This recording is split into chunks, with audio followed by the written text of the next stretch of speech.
Your peers in those years when you got into business, many of them went abroad chasing better opportunities. You decided to stay on in India.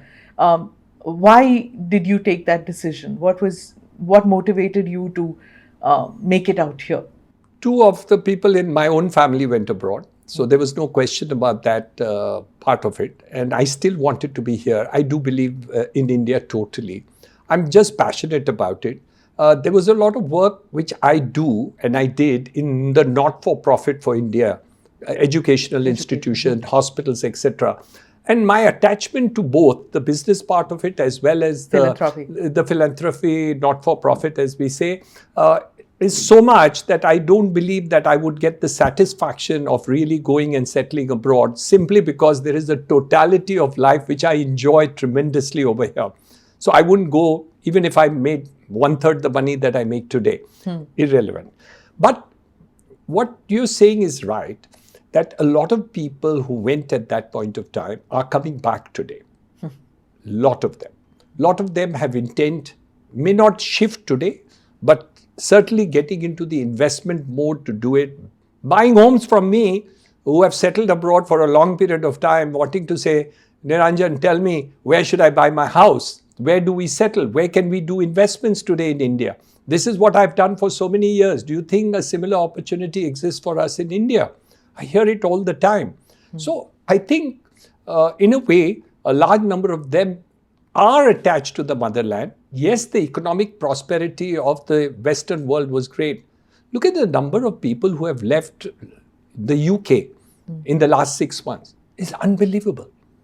So many of them, of course, have gone to Dubai too. Yeah. And people have shifted to different parts of the world. But the fact that the Western world is not the world anymore is very clear. So the opportunities exist there, but India is also a land of great opportunity and satisfaction. According to a recent report Kotak Bank had put out, 1 in 5 of the high net worth individuals is either in the process of migrating abroad or has plans to do so. This, I don't know how they come to know about the plans to do so, but they put out.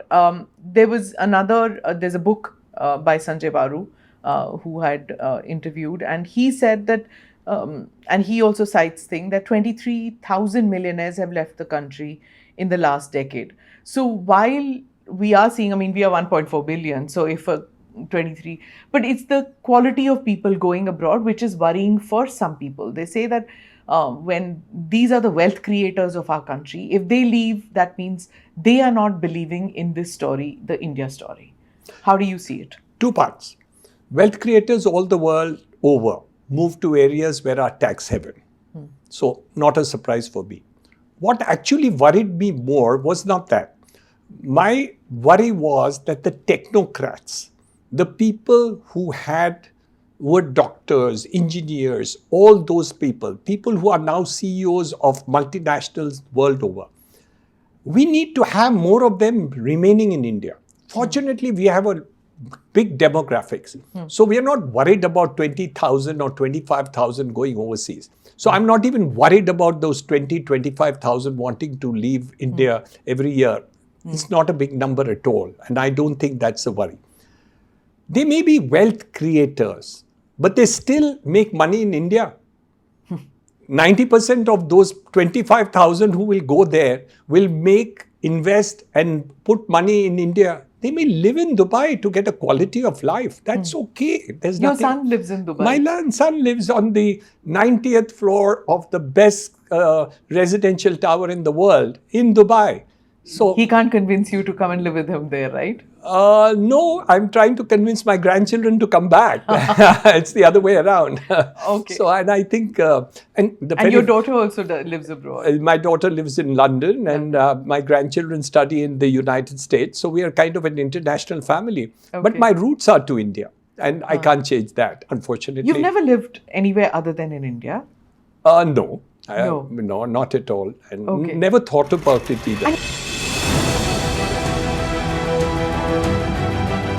Namaste, Jai Hind. You're watching ANI podcast with Smita Prakash. अगर हम उसको मस्जिद कहेंगे तो फिर विवाद होगा।